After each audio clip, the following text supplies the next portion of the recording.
Ini menurut saya aneh. Pendidikan kita ini anehnya kenapa? Kita nggak bisa membedakan school administration dengan teachers. Ya kan? Kalau di Amerika, you mau ngambil school administration, maka karirmu itu bisa jadi pengawas, bisa jadi kepala sekolah. Kalau teachers, you doing research tentang subjekmu. Menjadi master teachers. Kan karirnya begitu. Jadi pilihannya, kita nih enggak. Dari guru, kalau dia dekat dengan kepala dinas, dia bisa jadi kepala seksi di kepala dinas, dia bisa jadi kepala sekolah, dia bisa jadi pengawas. Ini terserah yang ngangkat nih.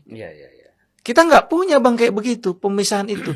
Satu itu. Yang kedua, kalau saya analisis kurikulum yang ada di IKIP, UNY misalkan, dan lain sebagainya, itu anak-anak yang sekolah kayak dulu itu, kayak IKIP itu mereka baru ada praktek lapangan mengajar itu ketika semester 7, semester 8.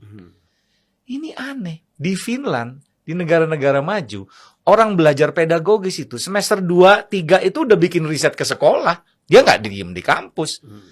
Jadi pengalaman lapangan itu untuk terjun ke sekolah itu at the earlier itu udah dikasih. Kita nih enggak. Jadi semua diajarin teori. Nah, simpelnya itu kurikulum kependidikan kita itu 70% teori, 30% praktek. Saya maunya dibalik. 70 praktek, kasih teorinya yang sederhana aja.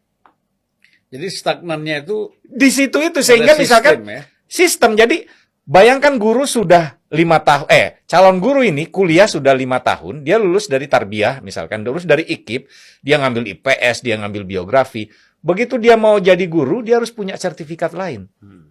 Iya kan? Akte 4 untuk SD, akte 5, macam-macam, PPG. Sistemnya begitu. Saya bilang kenapa nggak di-cut aja, udah 5 tahun ini, you ubah aja kurikulumnya. Sehingga nggak perlu lagi pendidikan tambahan yang memerlukan modal lagi, kan gitu. Nah, ini nggak pernah dilakukan nih oleh menteri siapapun. Kalau saya bilang, saya balik. 70% you ajari teori, karena 70% itu praktek lapangan. Karena apa? Misalkan gini, mohon maaf, saya ngajar di kampus, salah satu kampus. Mahasiswa itu saya suruh turun ke lapangan. Saya bilang, kau cek. Di sekitar kampusmu ini ada berapa sekolah? Buat apa, Pak? Cek aja, saya bilang. Cek. Begitu dihitung, itu jumlahnya hampir 750, artinya 500-an tuh. Hanya dalam jarak 2 kilometer. Di sini ada fakultas kependidikan, tapi mereka nggak aware apa yang terjadi dengan sekolah di sekitarnya. Iya kan? Kemudian saya suruh lagi riset. Coba tanya kapasitas gurunya dan lain sebagainya. Coba tanya macam-macamnya. Itu orang kampus, dekannya bingung.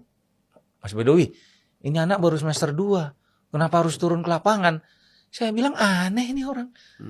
Jadi saya mendesain sendiri silabus saya akhirnya. Anak semester 2 saya suruh turun ke lapangan. Nah, di kita nih enggak. Itu yang membuat sense of environment, of school environment itu enggak jalan. Jadi kepedulian dia terhadap sekolah ini adanya ketika dia prakteknya ngapain? Praktek ngajar. Di akhir semester 9. Ngajar pun terbatas. Salah-salah tuh anak masuk ke sekolah cuma disuruh dampingin doang, 1. Yang kedua suruh motokopi. 3 suruh ngabsen siswa. Sistem kita ini sangat lumpuh di situ. Nah, kalau saya bilang saya balik itu. 70% praktek lapangan. Karena apa? Jumlah kampus ini kan sedikit, Bang. Jumlah SMA lebih banyak. Harusnya kan ini dijadikan media belajar antar kelembagaan kan? Gitu. Jadi ada koneksi nih sebagai quality assurance kampus. Kalau di Finland itu yang menjaga mutu dari setiap sekolah itu kampus, Bang. Kita nggak gitu. Gitu loh. Makanya saya bilang, coba kita baca di RUU Sikdiknas. Nggak ada itu uraian yang saya katakan itu. Tidak terkatakan di pasal apa itu. Ini kan sulit, ya? Padahal dia tidak menyelesaikan aspek fundamentalnya. Ya kalau kita mau shortcut, udah selesaikan dulu. Guru yang sekarang udahlah angkat-angkat aja. Jadi dengan sistem gini istilahnya bahwa semakin sulit kita melihat bahwa sebagai perguruan tinggi pendidikan kita ini melahirkan atau sekolah ini menjadi agent of change ini kan sulit. Semakin sulit ya. Sulit sekali. Karena nggak ada kreativitas, nggak ada imajinasi, nggak ada keberanian terutama untuk melawan ini kan sistem pendidikan kita ini Coba lihat deh aspek kurikuler. Saya sih pengen ngebongkar tuh kurikulum yang ada di perguruan Iya, tinggi yang khusus untuk pendidikan itu.